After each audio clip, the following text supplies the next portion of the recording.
शहीदी छोड़ सतगुरु रामपाल जी महाराज की जय। बहन उपदेश अचंभ है क्यों जीवित है प्राण, भगती बिना कहाँ ठौर है जय नर नाही पहचान। इस बाणी विच परमेश्वर कबीर साहब जी ने कहा कि हे भोले मानव मुझे आश्चर्य है कि बिना सत भक्ति के आप कैसा आशा में जीवित हो। जय शरीर भी आपका नहीं है, जय संपत्ति भी आपकी नहीं है, ये सब एक दिन त्याग कर संसार से चले जाओगे। इसलिए परमात्मा पाने के लिए और जन्म मृत्यु से सदा के लिए छुटकारा पाने के लिए पूर्ण संत से सत्या नाम दीक्षा लेकर सत भक्ति करना चाहिए। वो पूर्ण वर्तमान में संत रामपाल जी महाराज हैं। पाठ अध्याय जीव धर्म बोध, गुरु के लक्षण चार बखाना। प्रथम वेद शास्त्र का ज्ञाना, दूजे हर भगति मन कर्म बाणी, तीसरे सम दृष्टि कर जानी, चौथे वेद विधि सब कर्म, ये चार गुण जानो मर्मा। पूर्ण परमात्मा कबीर साहब जी ने फरमाया है कि सभी सतगुरु के लक्षण बताए हैं। पहले लक्षण है कि पूर्ण गुरु को सभी वेद शास्त्र और धार्मिक ग्रंथों की पूरी जानकारी होगी। दूसरा लक्षण ये है कि पूर्ण गुरु मन कर्म और वचन से सत भक्ति सवय भी करेगा और अन्यायियों में करवाएगा। तीसरा गुण ये है कि पूर्ण गुरु सभी को समान दृष्टि से देखेगा, चाहे वो अमीर हो चाहे गरीब, चाहे पुरुष हो चाहे स्त्री, किसी भी प्रकार का भेदभाव नहीं करेंगे। चौथा गुण ये कि उनका बताया सभी ज्ञान वेदों और शास्त्रों पर आधारित होगा। इन सभी लक्षणों से फिर सिद्ध होता है कि जगत गुरु तत्वदर्शी संत रामपाल जी महाराज जी। कौमी तरण आकाश में मैं व्यापक सब ठोर, दास गरीब ना दूसरा नहीं हम सब तुल नहीं और। हम दासन के दास हैं करता पुरुष करीम, दास गरीब अवधूत हम ब्रह्मचारी सीम। कौमी का मतलब उपर आकाश सतलोक ते पताल लोक भी हो सकता, दो अर्थ है। तरण धरती आकाश, आकाश में मैं सारे थावां ते व्यापक कबीर साहब जी रामानंद नूं कह रहे हैं। दास गरीब ना दूसरा हम सम तुल नहीं और।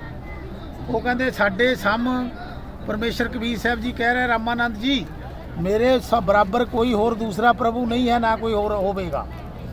हम दासन के दास हैं करता पुरुष करीम, मैं दासन का दास हूँ तेरा सेवक हूँ तेरे वास्ते, पर करता पुरुष करीम नाल मैं वो परमात्मा हाँ जो लोगों ते रहम करदा है।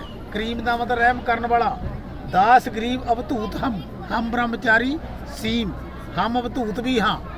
अवधूत मीन कि किसी गल का ख्याल ही न रखना भी मैनू आ लालच चाहिए मैनू वो चाहिए, माया मोह रहत।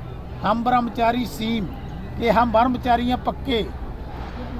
सुन रामानंद राम हम कि वो परमात्मा ही मैं हाँ। मैं बावन नर सिंह, समझ ला भी तू बावन ते नर सिंह का रूप भी मैं धारिया।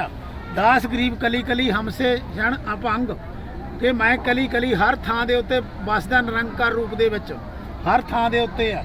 हम ही से इंद्र कबीर है, मैं ही इंद्र कबीर नूं पैदा किया। ब्रह्मा विष्णु महेश ये तिन्ने देवते ही मैं पैदा किए हैं। दास गरीब धर्म तवजा धरन रसातल शेष, जो भी ये धरती रसातल पताल सारे लोग किता शेष नाग तक सारे पैदा मैं किए हैं।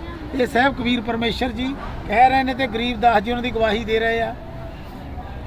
सुन स्वामी सत पाक हूँ, हे स्वामी जी मैं बिल्कुल सत पाक दा झूठ ना हमरे रंच, ना झूठ में मारिया ना मारा।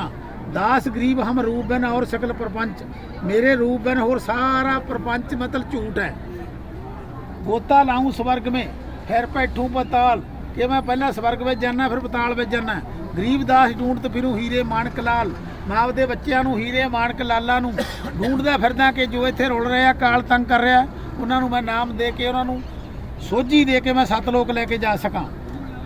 इस दरिया कंकर बहुत लाल कहीं कहीं ठाव, इस दरिया दे विच कंकर मीन के जो काल दे चक्कर में फसे हुए थे लाल परमात्मा दे बच्चे जो दी शरण दे विच है। गरीब दास माणक चुके हम मुरजीवा नाप, वो कहते मैं उस तरह चुकदा जिमें कि मुरजीवा मोतियां नूं समुद्र दे विचों खिच के लिआउंदा चुंबी मार के। मुरजीवा माणक चुके, मुरजीवा माणक भाव मोतियां नूं चुकदा। कंकर पत्थर डार, जो कंकर पत्थर डार के फिर मोतियां नूं चुक के लिआउंदा। दास गरीब डोरी आगम उतरो शब्द आधार, कि मेरे पास वो डोरी आगम, आगम का मतलब उपर तक की डोरी है मेरे कोले। वो डोरी नूं प्राप्त करके नाम रूपी डोरी नूं ते वो शब्द आधार उत्तर तुसीं पार उतर के सतलोक में जा सकते हो।